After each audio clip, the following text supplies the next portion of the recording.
আর বিবাহিত নারী পুরুষে যদি পরকিয়া করে, অন্য কোন নারী এবং পুরুষের সাথে যদি জিনা করে, আমার আল্লাহ এবং রসুলের বিধান হলো তাকে পাথর মেরে, পাথর মারতে মারতে মারতে মারা যাওয়ার আগ পর্যন্ত পাথর মারতে হবে।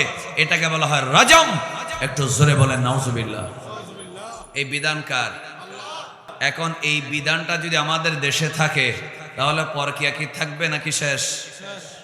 এই জন্য যত দুশ্চরিত্র, যত চরিত্রহীন, চোখ খারাপ, মন খারাপ, লম্পট আছে, কোরআন সুন্নাহর আইন পাশ হোক।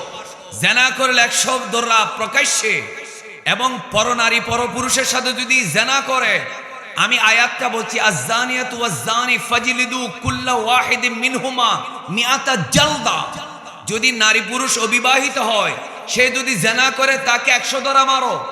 আর যদি বিবাহিত হয়, আশ-শাইখু ওয়াশ-শাইখাতু ইযা জানায়া, এই আয়াতটা কোরআনে নাজিল হয়েছে। আমার নবী বললেন, কোরআনে নাজিল হওয়ার পরে কোরআনের তেলাওয়াত মনসুখ হয়ে গেল, আইন থেকে গেল। কিছু আয়াত আছে আইন রহিত হয়ে গেল, আবার কিছু আইন আছে তেলাওয়াত রহিত হয়ে গেল। কোন আয়াতটার আইন আছে তেলাওয়াত রহিত হয়ে গেল? সেটা হলো আশ-শাইখু ওয়াশ-শাইখাতু ইযা জানায়া।